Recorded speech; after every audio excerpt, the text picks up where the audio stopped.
جو انہوں نے سب سے اہم بات کی ہے جس کی خبر آپ نے بھی ہمیں نہیں دی، وہ کیا بات ہے؟ اس کا مطلب ہے وہ خبر ہی غلط ہے. پہلے ہی میں نے کہہ دیا خبر ہی غلط ہے. اگر میں نے نہیں دی تو خبر غلط ہے. اچھا آپ نے اپنا تجزیہ پہلے دے دیا؟ میں نے پہلے دے دی. کتنا قریب ہے سر؟ کوئی قریب نہیں ہے. دیکھیے اگر خان صاحب کی یہ پیغام ہے تو خان صاحب کہیں نا. گنڈا پور صاحب کو کیوں کہہ رہے ہیں؟ اتنے وہ پیغام دیتے ہیں اپنے، ہر روز کوئی نہ کوئی ان کا پیغام آ رہا ہوتا ہے، ٹویٹر پہ چل رہا ہوتا ہے لانگ. تو کریں نا، یہ کہیں نا بات، مگر وہ تو نہیں کہتے نا یہ بات. اور یہاں تک اسٹیبلشمنٹ کی بات ہے، میرا نہیں خیال اسٹیبلشمنٹ نے کوئی کسی قسم کی کمٹمنٹ کی ہے، نہ وہ اسٹیج پہ کمٹمنٹ کرنے کے لیے تیار ہیں.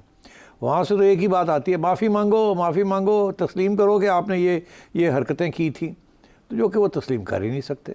کریں گے تو لائن پٹ جائے گی. تو اس لیے میں سمجھتا ہوں ابھی ڈیڈ لاک ہے. اچھا اب یہ کیوں کہہ رہے ہیں کہ خان صاحب بھی تیار ہیں کمپرومائز کرنے کے لیے اور اسٹیبلشمنٹ بھی تیار ہے، یہی کہہ رہے ہیں. میں نہیں سمجھتا خان صاحب اس وقت تیار ہیں، اور میں نہیں سمجھتا اسٹیبلشمنٹ اس وقت تیار ہے. تو ان کا یہ کہنا اسی لیے ہے کہ تاکہ ان کا ریلیونس رہے، ان کی ڈیمانڈ رہے، ان کی خان صاحب کو یہ احساس ہو کہ یہ جینیونلی اسٹیبلشمنٹ کے ساتھ رابطے میں ہیں، اور شاید کوئی باتیں طے ہو چکی ہیں، اور پارٹی کے اندر بھی اپنی اہمیت کو برقرار رکھنے کے لیے. This whole interview is aimed at that. میری ہمدردی گنڈا پور صاحب کے ساتھ ہے، بڑی مشکل سچویشن میں ہے. یہ بڑے فائری اسپیکر تھے، یہ بڑے فائری قسم کے ایجیٹیٹر تھے.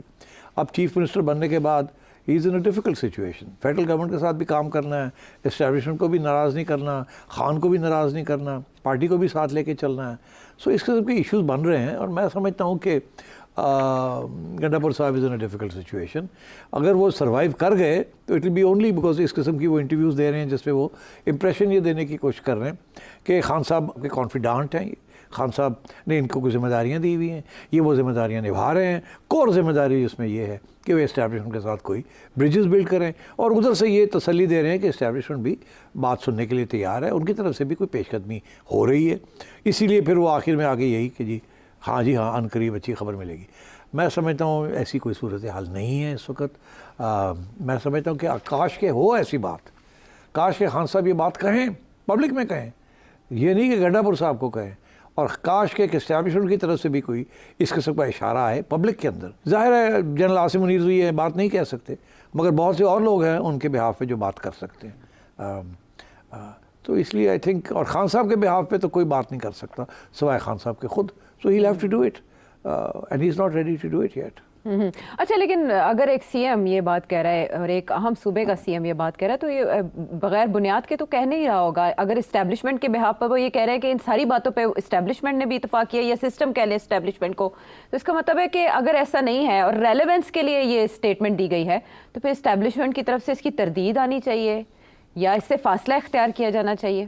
نہیں دیکھیے انہوں نے کیا کہا ہے، انہوں نے عمران خان کی تو تھوڑی سی پکی بات کی ہے جی کہ وہ یہ پاکستان کے لیے یہ کرنے کے لیے تیار، معاف کرنے کو تیار، معاف کرنے کے لیے. تو معاف کس کو کرنا ہے؟ وہ تو اسٹیبلشمنٹ کہتی ہے کہ ہم تمہیں کیسے معاف کریں گے. خان صاحب کون ہوتے ہیں معاف کرنے والے؟ یہ تو اسٹیبلشمنٹ کا یہ موقف ہے.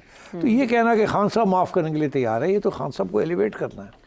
تو یہ تو خان صاحب کو تو کوئی نقصان نہیں ہو رہا، اس سے فائدہ ہی ہو رہا ہے. تو اسٹیبلشمنٹ کے بارے میں کیا کہا انہوں نے کہا میری بات ہوئی ہے اور کچھ تسلیاں ملی ہیں. اس سے زیادہ انہوں نے ان باتوں پہ اتفاق کیا ہے. تو بات کیا کہ اتفاق کیا کہ عمران خان معاف کرے ان کو؟ نہیں، یہ تو ہو نہیں سکتا. تو وہاں گول مول کر گئے ہیں، خان کو بڑھا گئے ہیں اور ادھر گول مول کر گئے. سو آئی ایم سوری، یہ دس ول ناٹ واش. اچھا، اور ایک اور چیز یہ کہ بڑے عرصے سے یہ خاموش تھے اور ایسے میں ایک کیمپین چلانے کی، احتجاجی تحریک چلانے کی باتیں ہو رہی تھیں حکومت کے خلاف، اور اس میں مولانا کے انکلوژن کی بھی بات تھی اور ان کے ساتھ بات چیت چل رہی تھی. لیکن اس انٹرویو میں انہوں نے مولانا کو بھی ٹارگٹ کیا ہے، ڈائریکٹ اور انڈائریکٹ. مولانا سے انہوں نے 2 سوال پوچھے عمران خان صاحب کی حکومت ختم ہونے کے بارے میں، اور اس کے علاوہ انہوں نے ایک لطیفہ سنایا.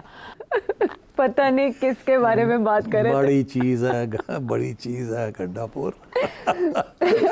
وہ کیا ہے، میرا خیال ہے مولانا کی طرف سے پیغام یہی آئے گا یا جواب یہی آئے گا کہ دیکھیں ہماری بات چیت شروع ہونے والی تھی اور اس نے پھر گن ڈال دیا ہے. ایسے ہی ہوگا. ترجمان نے کہا، اسلم غوری صاحب نے کہا ہے کہ یہ سازش کر رہے ہیں ہمارے درمیان فاصلے پیدا کرنے کی، پی ٹی آئی اور جے یو آئی فیک ہے. تو دے یو گو، وہ جو مقصد تھا وہ پورا ہو گیا. بہرحال میں تو پہلے بھی یہ یقین کرنے کے لیے تیار نہیں تھا کہ مولانا جا کے ملیں گے عمران خان کو. I don't think Maulana will do that. یہ ضرور ہو سکتا تھا کہ وہ اپنے کسی لیفٹیننٹ کو, اپنے کسی رائٹ ہینڈ مین کو بھیج دیتے ان کے ساتھ بات چیت کرنے کے لیے, مگر یہ تو نہیں ہوتا کہ میں نہیں سمجھتا کہ مولانا would have done that. But چلے, سیاست میں بہت سی چیزیں ہوتی ہیں, آئی مے بی رانگ, بٹ اس کی کوئی خواہش نہیں ہے. وہ کہ عمران نے مولانا کے خلاف کیا نہیں کہا, اور آخر میں جو کمپٹیشن ہونی ہے کے پی میں, it's between P T I and مولانا کی پارٹی جے یو آئی. تو کیسے اس وقت ہاتھ بٹھا لے؟ مولانا از اے ماسٹر پولیٹیشین. مولانا تو نیگوشیٹ کرتا ہے اور اپنی ڈیمانڈس کو منواتے ہیں. خان صاحب نیگوشیٹ کرنے میں بڑے کتراتے ہیں, وہ نہیں, ان سے نیگوشیشن ہوتی نہیں ہے خان صاحب سے. سو میرا نہیں خیال کہ وہ کوئی چانس تھی اس کی. البتہ سلمان راجہ وغیرہ جو یہ ضرور چاہتے تھے کہ کسی طریقے سے مولانا کو گھیرا جائے, مگر مولانا اتنی آسانی سے نہیں گھیرتے. اور گنڈا پور صاحب نے میک شور کیا کہ اگر کوئی موقع پہ کوئی ایسی چانس بھی تھی تو وہ ختم ہو جائے. So that's a well played trick اور ویل پلیڈ کارڈ. اس کی وجہ یہ ہے کہ جس دن مولانا کی اور عمران خان کی اکٹھ ہو گئی تو گنڈا پور صاحب کی ضرورت نہیں رہے گی پی ٹی آئی کو. یہی خطرہ ہے علی امین گنڈا پور کو. اور نہ ہی میں سمجھتا ہوں اسٹیبلش ہو جائے گی کہ عمران خان صاحب کی اور مولانا کی اکٹھ ہو جائے.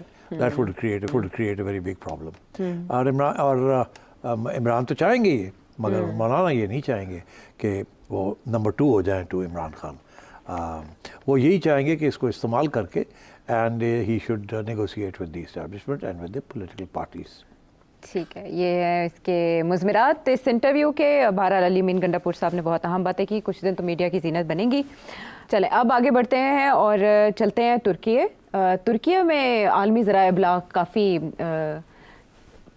سٹوریز پبلش کر رہے ہیں. وہاں کے حالات نے یکدم ٹرن لیا, یہاں تک کہ ایک بی بی سی کے رپورٹر کو اریسٹ کر لیا گیا اور ڈیپورٹ کر دیا گیا, اور بڑے پیمانے پر گرفتاریاں ہوئی ہیں. صرف سب یہ کیا ہو رہا ہے ترکیہ میں؟ ہاں یار, ترکی میں ایک دم ایک پروٹیسٹ شروع ہو گئی ہے اگینسٹ اردوغان. یہ کہتے ہیں کہ یہ 10 سال میں سب سے بڑی پروٹیسٹ موومنٹ ہے. 2016 میں ایک پروٹیسٹ موومنٹ شروع ہوئی تھی, وہ بڑے انٹرسٹنگ تھی. مختصر اس کا یہ ہے کہ فوج کے اندر بغاوت کا, اور ایسے لگتا تھا کہ فوج is going to take over, اور ٹینک شینکس سڑکوں پہ آ گئے تھے. مگر پھر اردوغان کے جو سپورٹرز تھے وہ سڑکوں پہ آ گئے, انہوں نے نیوٹرلائز کر دیا ٹینکس کو, اور وہ کو جو تھا وہ فیل ہو گیا. اور اس کے بعد اردوغان نے لمبی صفائی کی فوج کے اندر, اور صاف صوف کر کے اپنا پاور کو کنسولیڈیٹ کیا. اب 22 سال ہو گئے پاور میں آنے میں, پہلے ایز پرائم منسٹر دین ایز پریزیڈنٹ. اب ان کی جو ٹرم ہے وہ آخری اس کی جو ہے 28 تک ہے, 2028, 3 سال ہو. الیکشنز ہونے ہیں تب. اچھا, اس وقت الیکشن ہونے, اور انڈر دا ایگزسٹنگ کانسٹیٹیوشن جو کہ اس نے امینڈ کی ہوئی ہے اپنے آپ کو لمبی ٹرم دینے کے لیے, وہ اب کانسٹیٹیوشن کو امینڈ کرنا پڑے گا, کیونکہ اس کے بعد یہ الیکٹ نہیں ہو سکتا.